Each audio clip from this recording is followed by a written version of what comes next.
Hey, it's Susan Ragsdale, and I am here with one of my beta readers and testers, and she's going to just review an activity we did on the 10-minute toolkit and tell us how it worked. Introduce yourself and go for it. Okay, my name is Melanie Eby. I am the country director for India for Mennonite Central Committee. Mennonite Central Committee, MCC, works in about 53 different countries around the world, and I'm privileged to be a part of the South and Northeast Asia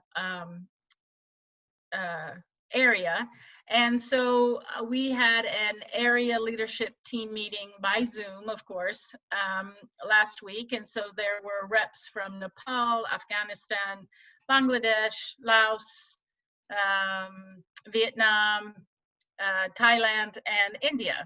And so the activity I led was leadership corner choices. And instead of having corners, we just used numbers. So I had 1, 2, 3, 4. And as I asked the questions, I had each person tell me if they were option 1, 2, 3, or 4. And then I asked for some different feedback.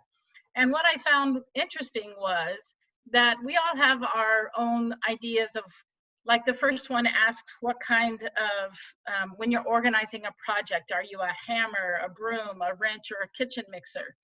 And so we all have our own ideas of what that means. And Susan's a kitchen mixer.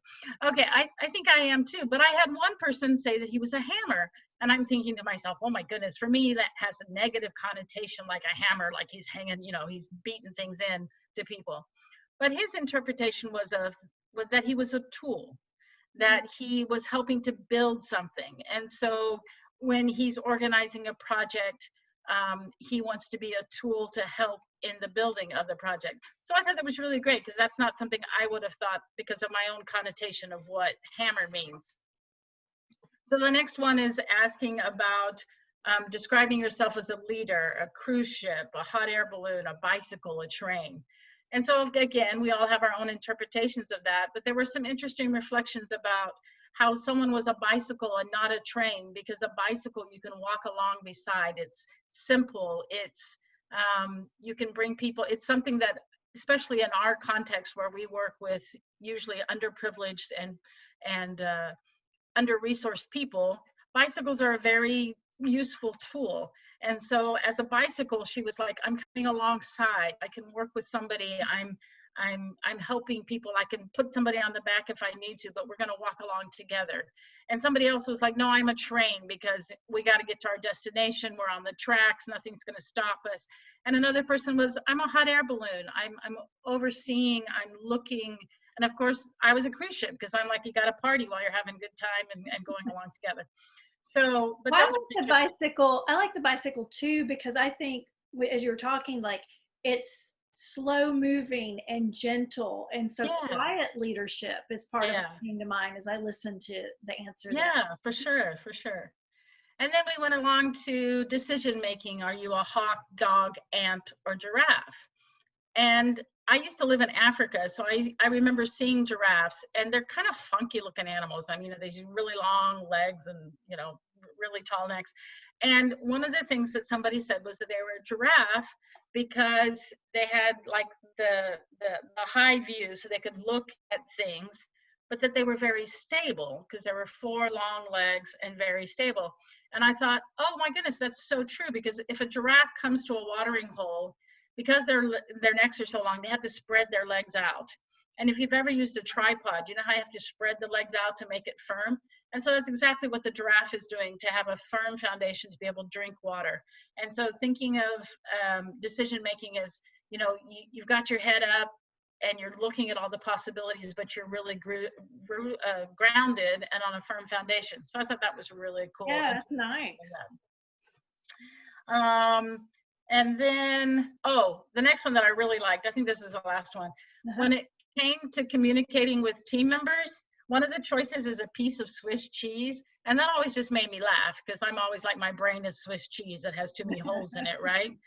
But her interpretation, because I didn't think anybody would, like, who's going to pick Swiss cheese, right? Right. Well, her interpretation of Swiss cheese was that when she's communicating with her teammates, she doesn't have all the answers. There are holes in her communication that she needs her team to fill in, that it was a much more positive spin on it than I would have ever given to Swiss cheese. And I love Swiss cheese, but you know, it was, oh yeah, of course, there's always, especially in our context where we're doing a lot of cross-cultural communication, we're never quite sure if we're communicating completely, fully. And there's probably often holes in our communication that other people need to help fill in the gaps. And I mean, I think that happens in any kind of situation where you're, you know, you're in a totally different arena than perhaps your teammates, or you're coming from all different perspectives. And so figuring out where the holes in communication are improves communication in the end, because you have figured out what those holes are. So I thought that was really cool. So I just love doing this, and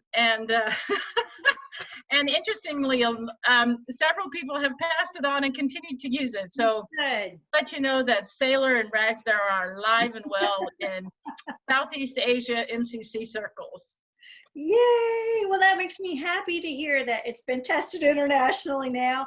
And when we were talking about this offline, just the positive feedback that you got from it, and the beauty of this activity is how versatile it is, and the different perspectives in the way that they read into things. So like when you were talking about Swiss cheese and the comments that she made, I was like, man, I should have put that under, that's my leadership style, you know, as an option, because Swiss cheese could be, you kind of hold it together, you've got the whole piece, but you need every teammate's contributions, you know, and it's not all one person. If you are a good leader, you are, you know, enacting the leadership of everyone. So I had to like, too late to change that in the book, but you can move some of those things around in the activities, but it's so fun. Yeah, and it also opens itself up to adding whatever you want. You know, if you have another idea that people want to think about, and you come up with 4 options, Yeah. no matter what, and it's like, oh, what if they're not correct?